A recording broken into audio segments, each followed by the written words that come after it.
Continuando, naquele tempo se levantará Miguel, o grande príncipe, que se levanta a favor dos filhos do teu povo. Que tempo é esse? O tempo em que o rei do norte instalaria as suas tendas entre o grande mar e a cidade santa, ou o povo santo, certo? E o que significa ele se levantar? Muita gente pensa, tá, em expressionismo hebraico aqui, que Miguel só reinaria, Jesus só reinaria na sua segunda vinda. Mas Jesus foi muito bem claro nas suas pregações de que quando ele viesse, ele traria o galardão. O que significa isso? Significa que já houve um pré-julgamento, e havendo um pré-julgamento, Jesus já decidiu quem são os salvos, quem são os perdidos, vem trazer este galardão, já recebeu o reino da mão do seu Pai para reinar, vem apenas para buscar os súditos do seu reino.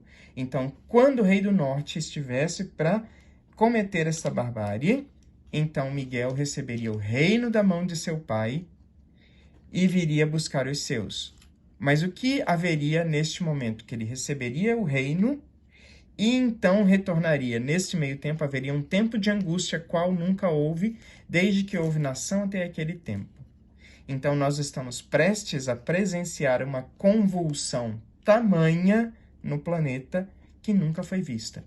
Já vimos convulsões enormes como as Cruzadas, como o fim do Império Romano, como a Revolução Francesa, mas misturem isso tudo e coloquem em movimento em todos os países do mundo simultaneamente. Vamos falar aqui da última grande convulsão que houve no mundo, a Revolução Francesa. Aquilo, nas palavras dos próprios ocultistas, foi apenas um teste do que eles pretendem fazer com o mundo inteiro. O que houve na França vai acontecer em todos os países do mundo simultaneamente. Mas todo aquele que, for achado inscrito no livro será livrado, ou seja, só os que estiverem inscritos no livro da vida do Cordeiro seriam livrados desta grande perseguição. Haverá tão grande aflição como nunca houve desde o princípio do mundo, nem tampouco há de haver. E naqueles dias, se não fossem abreviados, nenhuma carne se salvaria, diz Jesus em Mateus 24. Mas por causa dos escolhidos serão abreviados aqueles dias. Por que esses dias seriam abreviados? Porque o anticristo já reinou uma vez durante a Idade Média. Ele reinou 1260 anos literais. Se Deus deixasse que ele reinasse este tempo de mais 1000 anos, nenhuma carne se salvaria. Então Deus vai abreviar o tempo. Como é que Deus abrevia o tempo?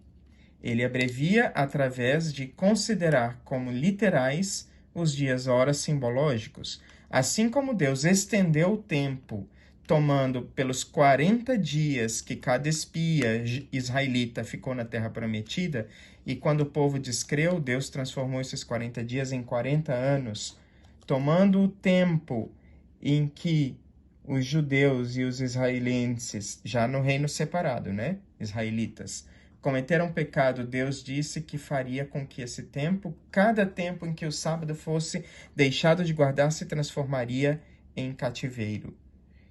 E assim como em Ezequiel é dito que para Deus um ano é como 1000 dias e 1000 dias como um dia como 1000 anos, melhor dizendo, 1000 anos como um dia, então Deus vai abreviar este tempo. É quase consenso, e eu não estou querendo me guiar aqui pelo dispensacionalismo, mas é quase consenso que o anticristo reinará 3 anos e meio literais nesse fim dos tempos. E é bem possível que isso seja verdade, sim, porque ele reinou 3 anos e meio, profeticamente falando, durante a Idade Média. 3 anos e meio dá 1260 dias. Um dia por um ano, 1260 anos. É bem capaz que ele reine neste fim do mundo 1260 dias literais. Então Jesus vem e algo acontece quando ele vem para dar fim ao reino do anticristo. Muitos dos que dormem no pó da terra ressuscitarão, uns para a vida eterna e outros para vergonha e desprezo eterno. É muito curioso que a ressurreição ela é dividida em etapas. A primeira ressurreição, é dito no Apocalipse, é dos que são ressuscitados para viverem no reino de Deus. Mas a segunda ressurreição é a ressurreição da morte eterna. Como assim? É a ressurreição dos perdidos para serem julgados e então decretada a sentença de morte eterna por causa dos seus pecados. Mas aqui nós estamos falando de uma ressurreição especial, uma ressurreição um tanto estranha. Jesus, durante o seu julgamento pelos romanos e judeus, disse que todos aqueles que presenciaram seu julgamento veriam o Filho do Homem vindo nas nuvens. E em Apocalipse, ele repete essa promessa. Em Apocalipse 1:7 está escrito: Eis que vem com as nuvens, e todo olho o verá, até mesmo os que o transpassaram, e todas as tribos da terra se lamentarão sobre ele. Jesus, perante Pôncio Pilatos, e, melhor dizendo, perante Caifás e Anás, os sumos sacerdotes, disse que eles veriam o Filho do Homem voltando nas nuvens. Então, quando Jesus vier, todos os santos ressuscitarão. Apenas haverá uma única classe de ímpios que vão ressuscitar fora da ressurreição, da segunda ressurreição, que é a ressurreição do julgamento dos ímpios. Todos aqueles que o transpassaram, eles vão ressuscitar para ver Jesus vindo e não terem nenhuma dúvida de que transpassaram o Salvador de Israel. É uma profecia, uma pequena nota de rodapé, mas muito interessante a respeito da vinda de Jesus. Eles vão ter a oportunidade, embora não o privilégio, já que desprezaram a Jesus, de ver que ele era sim o Messias. Os que forem sábios, pois, resplandecerão como o fulgor do firmamento, e os que a muitos ensinam a justiça como estrelas sempre e eternamente. E isso aqui é um elogio aos que vão ser salvos no dia da vinda de Miguel, o Cordeiro, o Salvador. Porque eles vão estar para sempre resplandecendo junto de Cristo e ensinando a justiça. E é dito que o mal não se levantará uma segunda vez. Por que o mal não vai se levantar uma segunda vez? Porque todos os salvos serão a garantia de que de contar a história desse mundo para todos os seres por quem Deus venha a criar por toda a eternidade. Ou seja, todos os que passaram por este mundo serão literalmente um antivírus do pecado para todo o sempre. Que maravilha! E é por isso que eu estou tão encantado com o nascimento da minha filha e a oportunidade de um dia devolvê-la para Deus como uma dessas estrelas que vão brilhar sempre e eternamente. Louvado seja Deus! Então, os santos serão buscados e recompensados e estarão para sempre a brilhar em honra e glória de Deus.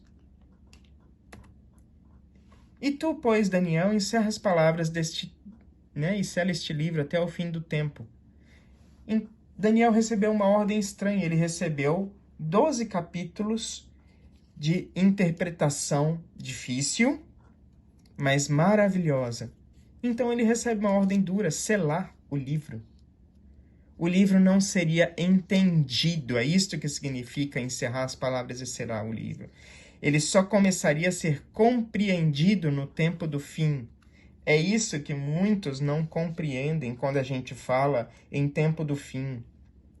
Então, quando os adventistas pregam que em 1844 entramos no tempo do fim, eles estranham e dizem, mas para que um tempo do fim? Para que essa embromação, entre aspas, a respeito da pregação da volta de Jesus? Vamos pregar simplesmente que Jesus vai vir e pronto. Não. Há um tempo de preparação. O tempo do fim, no ritual do santuário hebraico, o Yom Kippur, era anunciado mediante o toque de trombetas.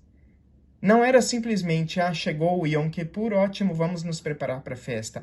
Havia uma solenidade que chamasse a atenção do povo, que o povo pudesse passar em jejum, oração, confissão de pecados e preparo para a festa. Se Deus teve cuidado com uma festa figurativa, quanto mais cuidado ele teria para o evento literal do fim do mundo.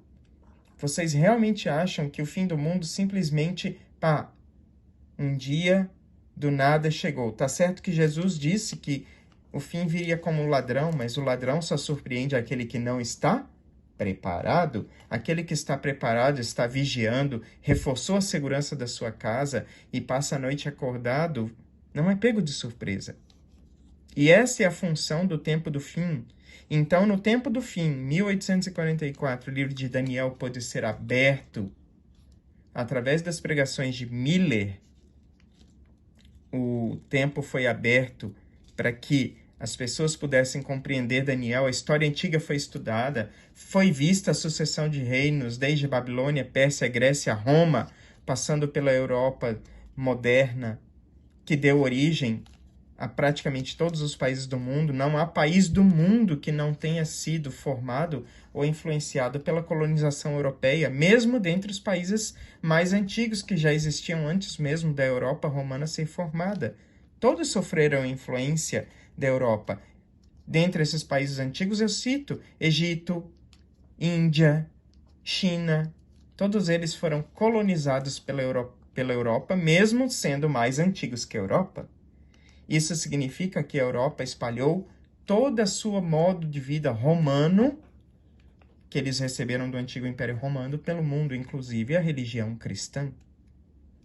Então, quando isso aconteceu, a partir de 1844 e as pregações de Miller, o livro de Daniel foi aberto e o conhecimento se multiplicaria. Este era o marco do tempo do fim.